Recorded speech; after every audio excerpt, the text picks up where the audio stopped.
when we're listening to our clients, judgment will want us to interrupt.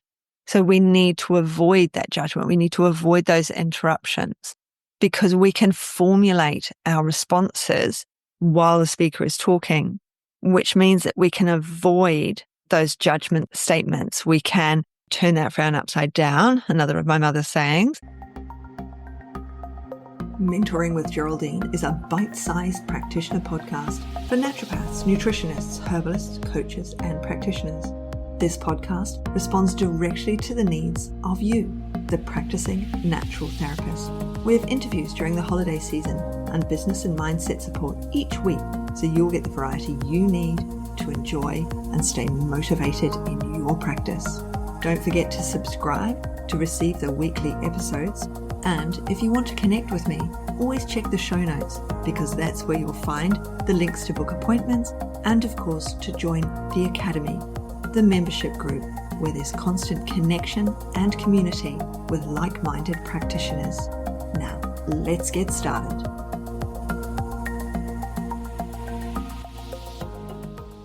Hello, everyone, and welcome to Mentoring with Geraldine and the Bite Size Podcast. How the devil are you?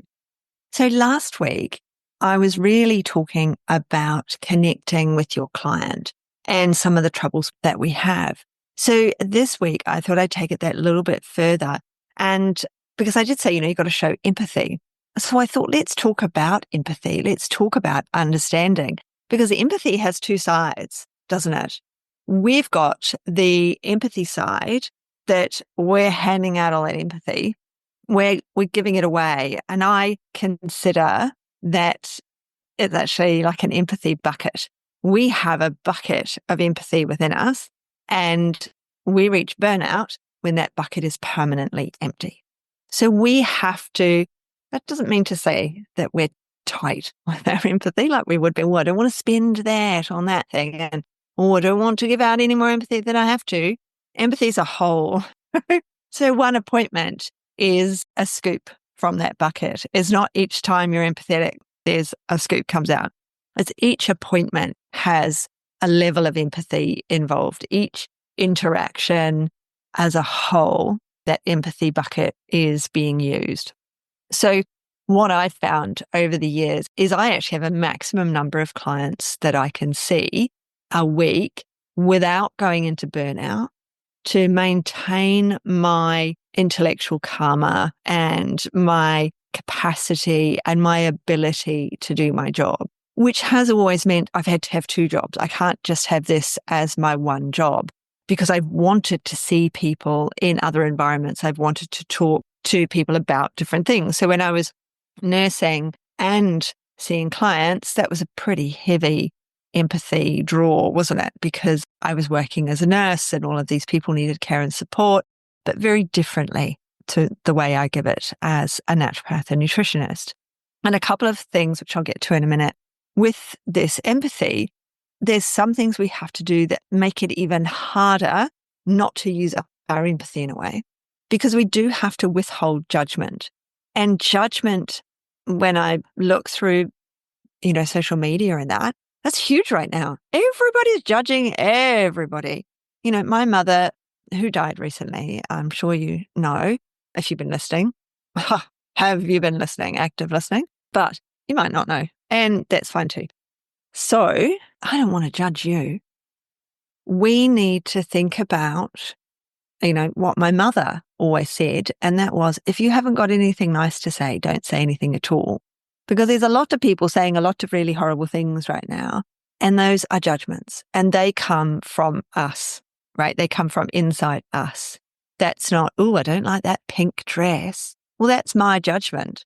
That person wearing the pink dress probably loves the pink dress, or they wouldn't have bought it. They wouldn't be wearing it.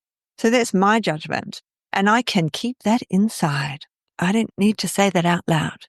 But when we're with our clients, we're not going to say, pink dress, gosh, you look awful today, or that colour's not very good with your skin tone, are we? What we might see, though, is the yellow dress does bring out the yellowness of their skin, which makes us question what's their liver function like and makes us take a bigger look. No, their liver function's fine. They just have olive skin that's a bit sallow at the moment. Maybe that's a lack of energy. let's ask about their energy levels. So sometimes with judgment, we can just turn it around into an interest point for ourselves and a questioning point. But we need to make sure that we don't foist our judgment on others. As a nurse, I remember once when I was a student nurse, I was in recovery as a student nurse, and the nurse that I was shadowing turned around. It was a child, it was pediatrics, and the child had come out from theatre. I don't know what kid it had done, grommets, tonsils, no clue, can't remember, too long ago. I went to put a blanket on because they come out from theatre and then you have to rewarm the patients because they get really cold in theatre. And we were rewarming this child, and she said, I would never send my child to hospital with old undies, old knickers like that. I think it's dreadful. And I looked at her and I thought, well, she said, I think it's awful. Why wouldn't you send them in decent knickers? And I looked at her and I thought, well, yeah, you got to wear good knickers in case you get run over by a bus because you're an adult. That's the old story, isn't it? Always wear your best knickers when you go out in case you get run over by a bus. But for a child, this mother's being really logical because the child might actually soil those knickers and then they can just be thrown away. So there's always two sides to a conversation, and there's always two sides to what we're thinking. And when it comes to judgment and empathy, which is where we started in this conversation, empathy can just drain out of our bucket when we're judging because we're bringing in all these other emotions. We're bringing in anger, we're bringing in distrust, we're bringing in all of our angst from our background, from our upbringing and all of the things. So our empathy bucket will empty even faster when we're judging our clients. They come in and they say, oh yeah, I have, 4 Coca-Colas a day. My brother-in-law drinks Coca-Cola. I cannot believe somebody drinks that much fizzy drink every day. It's bad for your teeth. He's like, well, I don't drink coffee. I don't drink hot drinks. I'm like, yeah, okay. But could you not replace one of those colas with kombucha or something that's actually going to give you benefit? No, it's what I like. Okay, I don't judge. That's you. It's just not going in my fridge. Done. Because I don't want other people. I actually can't stand the taste of cola, of any cola, anywhere. Never liked it. Birthday parties as a child, you go to the birthday party and the parent be like, oh, I've got Coca-Cola. Who wants Coca-Cola? And I'd be like, no, thank you. I have water. And they'd be like, oh, you're so annoying, Geraldine. But see, judgment. There's always judgment. But that is emptying your empathy bucket. So what are your boundaries around your empathy bucket, right? So mine were 15 clients a week. And then my brain started to spill over. I couldn't be organized enough. I couldn't get things done.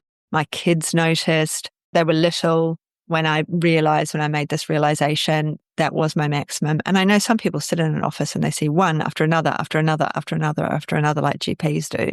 And I'm like, no, I can't do that. I cannot listen to this story for an hour for a first appointment or 45 minutes for a second appointment and listen and listen and listen to all of these people and all of their stuff without exhausting myself mentally. When we're listening to our clients, judgment will want us to interrupt.